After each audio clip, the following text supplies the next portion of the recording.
Hello dear student, welcome. तो redemption of preference shares का sum solve कर रहे हैं बच्चे लोग। तो एग्जाम में सम कैसा घुमा फिरा के आता है, तो ये क्वेश्चन है, उसका भी स्क्रीनशॉट ले लो। भी रिडम्पशन ऑफ प्रेफरेंस शेयर का मतलब होता है कि कंपनी के पास जो प्रेफरेंस शेयर है 12 लाख, कंपनी इसकी विदाई कर रही है, मतलब उसका पैसा रिटर्न कर रहा है। तो 12 लाख अपने को देना है और इधर रिडम्पशन ऑफ प्रेफरेंस शेयर बोला है। फिर कहीं ना कहीं कुछ तो बोला रहेगा कि कैसा देना है, प्रीमियम में देना है। तो ये लाइन ऊपर दिया है, हर बार लाइन नीचे आता है, इसमें ऊपर दिया है। तो कंपनी रिडम्पशन तो कर रहा है preference shares, redeemable at premium of 5% premium. मतलब जैसे 6 पानी पूरी के साथ सूखा होता है ना, लोन के साथ इंटरेस्ट होता है, तो प्रेफरेंस शेयर के ऊपर 5% प्रीमियम दे रहा है। फिर कंपनी ने इन्वेस्टमेंट बेचा, क्या बेचा, एक इन्वेस्टमेंट की एंट्री आएगी। फिर इक्विटी शेयर बेचा, इशू किया, तो इक्विटी शेयर की एंट्री आएगी ना। और रिडेम्पशन की 4 एंट्री होती है। कितनी एंट्री होती है? 4। तो एंट्री मैंने याद कराया था, फिर से पढ़ते हैं। पहली एंट्री है ड्यू की, बोलो किसकी एंट्री है? पहले ड्यू की एंट्री आएगी, फिर CRR किसकी, फिर प्रीमियम, फिर पेमेंट।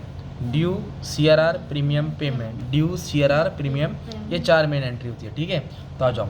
तो कंपनी क्या कर रही है, शेयर्स का पैसा रिटर्न कर रही है। तो शेयर्स का पैसा रिटर्न कर रही है, तो शेयर्स आएगा, पैसा जाएगा, वो तो लास्ट में होने वाला है। तो इधर रिडेम्पशन ऑफ प्रेफरेंस शेयर्स को डेबिट करेंगे, क्योंकि शेयर आ रहा है, उस पर प्रीमियम दे रही है, मतलब लॉस हो रहा है। किसको दे रही है? प्रेफरेंस शेयर्स को। किसको दे रही है? तो लिखेंगे रिडेम्पशन ऑफ प्रेफरेंस शेयर्स। क्या लिखेंगे? कितना है preference shares? 12 lakh. Redemption of preference share का अमाउंट कितना है? 12 लाख। इधर लिखेंगे redemption of preference share 12 lakh account debit. Simple. कितना परसेंट प्रीमियम दी? 5%। तो 12 लाख का 5% कितना आएगा? 60,000 आएगा ना। तो लिखेंगे प्रीमियम ऑन, बोलो premium on redemption of preference share. पहले लिखने का रिडेम्पशन ऑफ प्रेफरेंस शेयर, इस पे प्रीमियम। टोटल कितना देने का है? 12,60,000। टोटल कितना देने का है? किसको? Preference share holder. First entry याद करो, redemption of preference share, premium on redemption of preference share to preference share holder. लिखेंगे नहीं, being amount due, being amount to preference holder, पैसा देना है, मतलब अभी पैसा देना है। ठीक है, तो इसके लिए कंपनी ने क्या की, इन्वेस्टमेंट बेची। देखो क्या बेची? इन्वेस्टमेंट 3 लाख का बेची। इन्वेस्टमेंट कितने का? 3.5 का।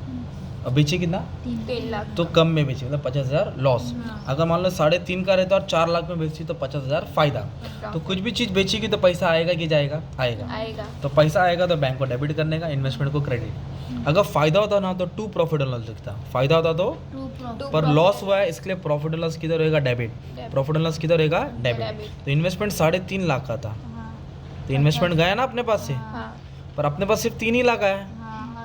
बैंक अकाउंट डेबिट 3 ही लगा है, पर 50,000 क्या हो गया? लॉस। तो इसके लिए लॉस को क्या किया? डेबिट किया। लॉस को क्या किया? Debit. Being investment sold, being investment sold. अगर फायदा हो रहता तो टू प्रॉफिट एंड लॉस होता, तो 50,000 इधर आता ना क्रेडिट में, ऊपर बैंक में 4 आता। अगर 4 का बेचा रहता तो इन्वेस्टमेंट की एंट्री आ गई, है ना।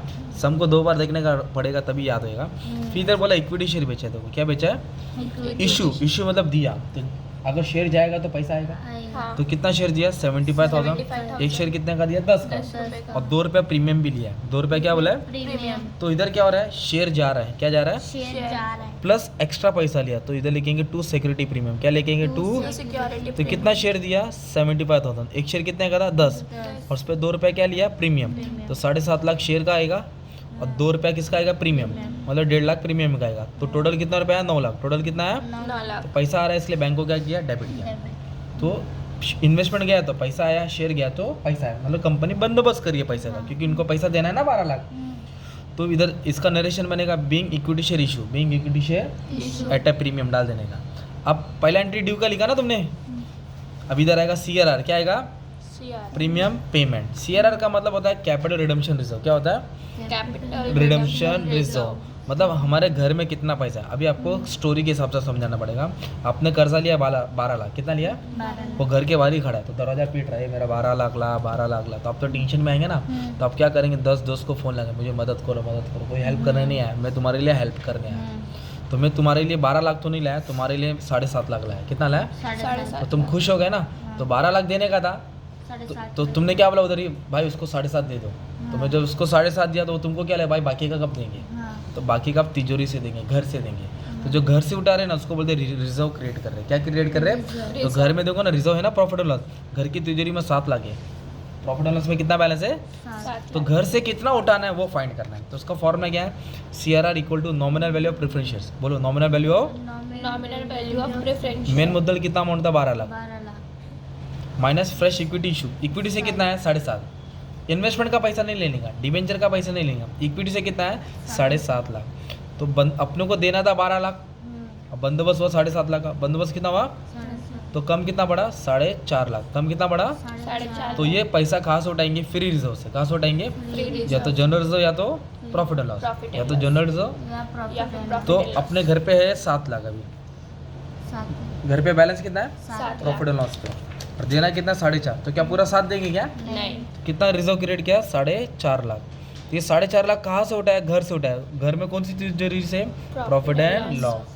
अगर जनरल रिजर्व रहता तो जनरल रिजर्व लेते, तो ये 12 लाख का टेंशन खत्म हो गया ना। तो CRR मतलब तो ये फॉर्मूला डाल के सॉल्व करना है, वो अमाउंट यहाँ लिखना है और कहाँ से उठाएगा वो नाम ऊपर डालना है, तो एक टेंशन खत्म। अभी प्रीमियम कितना देना है 60,000, प्रीमियम कितना देना है, 60,000 तो ये डेबिट है ना, तो इधर आएगा credit to premium on redemption. कितना अमाउंट है प्रीमियम का 60,000, तो लिखेंगे 60,000, क्या लिखेंगे इधर, 60 और प्रीमियम का भी पैसा कहाँ से देंगे प्रॉफिट एंड लॉस से, कहाँ से देंगे, प्रॉफिट एंड लॉस। अरे 60 में से 4.5 गया तो अभी भी 2.5 बचा है ना, हाँ तो 60,000 उठा के दे दिया ना, हाँ, तो ये डेबिट है, तो इधर आगे क्या हो गया क्रेडिट। कितना देना था प्रीमियम को पैसा 60,000, 60,000 कहाँ से दिया profit profit and and loss. Loss. तो ये भी सेटल हो गया, ये भी हो गया। अब टोटल कितना देने का है 12,60,000, किसको देने का था प्रेफरेंस होल्डर को, तो उसको पेमेंट करना है, क्या करना है पेमेंट देखो ना, ड्यू CRR प्रीमियम पेमेंट करेगा तो पैसा आएगा कि जाएगा, जाएगा। जाएगा तो टू बैंक, क्या लिखेंगे टू बैंक, कितना दिया पेमेंट 12,60,000, तो 12,60,000 किसको दिया प्रेफरेंस होल्डर्स को, किसको दिया, शेयर इधर क्रेडिट है ना, हाँ तो इधर डेबिट हो जाएगा, क्या हो जाएगा, डेबिट क्योंकि उसको पैसा मिल रहा है ना हाँ और हमारे पास से पैसा जा रहा है, तो preference holder to bank, preference holder to bank. खत्म। हाँ जब बोनस दिया रहेगा तो ये 2 एंट्री एक्स्ट्रा आएगा, उसका कैलकुलेशन करना पड़ेगा तो डालना पड़ेगा, अभी नहीं है तो छोड़ दो, ये तो सम तुम्हारा सॉल्व हो गया। तो ये ड्यू की एंट्री है, redemption of preference share, premium on redemption to preference holder, CRR जमा किया पैसे से दिया, ये प्रीमियम डेबिट था तो क्रेडिट किया और पेमेंट किया तो पैसा गया, ये क्रेडिट इधर आके डेबिट हो जाता है।